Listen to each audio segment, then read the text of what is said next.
Hi, lovely and darling viewers. It's Jen here at Check Her Joy, and this time I'm reviewing Suffer Love by Ashley Herring Blake. This is a YA novel that deals with this romantic relationship between these two people that really, on paper, don't look like they should be together. But watching them fall in love is just so cute and adorable, but also really complicated. Um, I will explain. First of all, I won this copy as part of Goodreads giveaway, so full disclosure on my free copiness, um, for what it's worth. And I'm gonna read the description thingy on the back, because I've so far done really badly at explaining this. It's like take number 3 on this book, but we'll just go with it.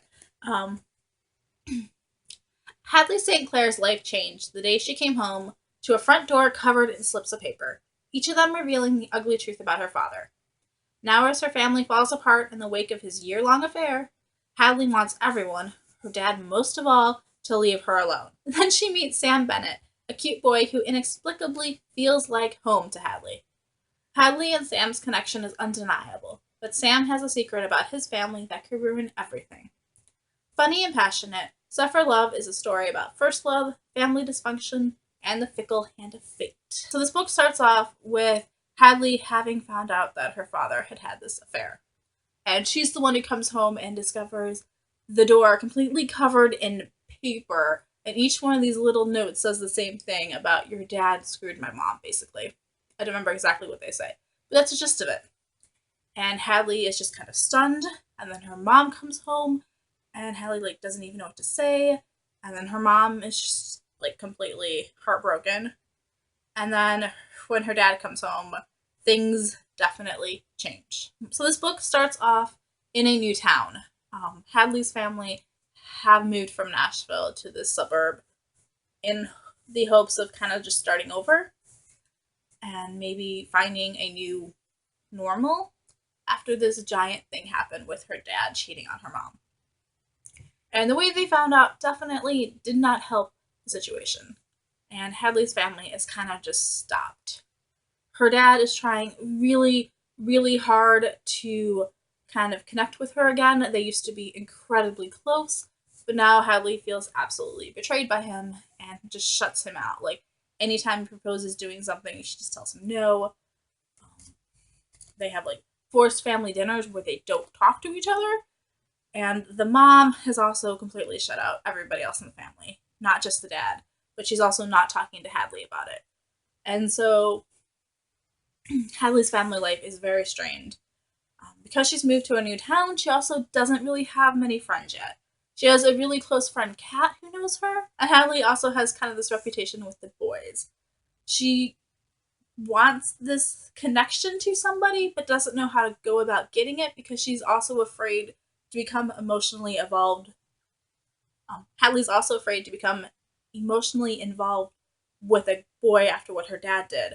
So she has got a reputation for going to second base and then shutting it down. And so on one hand, she's sort of easy, but she's also not a girl to get too hung up on. So Hadley's got a reputation at the school as being a slut, especially when one of the guys she makes out with turns out to have a girlfriend, and Hadley is completely kind of I didn't know he had a girlfriend. I asked him, he said, no, I don't have a girlfriend. And then the girl's friend, and so this girl's best friend now has this vendetta against Hadley and is starting rumors about her being a slut at school and leaving things at her locker, like condoms. So Hadley's now getting harassed at school. It's not great. She's completely and totally feeling isolated in all of this. And so the other half of this book is Sam and his family. Sam's mom also had an affair, and their dad's reaction to that was to get the hell out of town and move to Boston. So Sam and his family are in Tennessee. The mom is trying to make things work, but she's also not home all the time.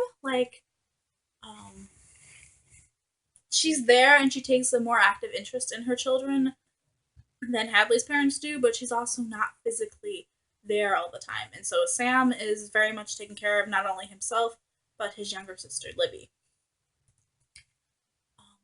Sam's kind of got a healthier approach to this, though. Like, he talks to Libby about what's going on, and they get it through each other. And Sam has a best friend that he talks to also, although they don't go to the same school.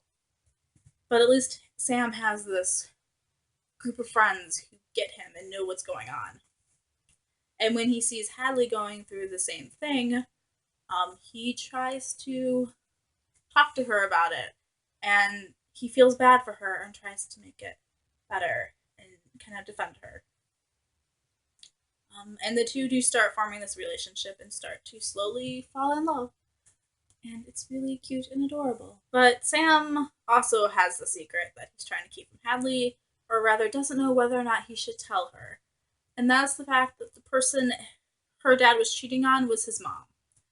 And so Sam is kind of racked with guilt throughout the entire book, trying to, like, reconcile these things.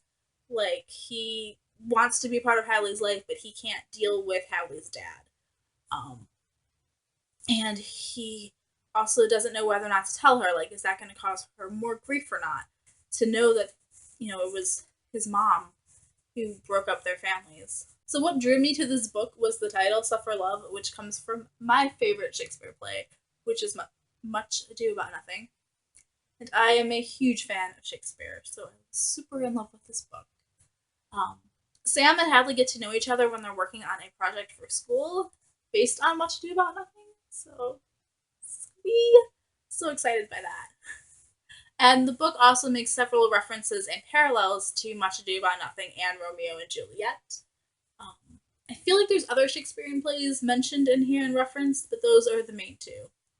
We have the Romeo and Juliet theme with these two families that are pitted against each other, but these kids fall in love anyway and have to deal with the ramifications of that.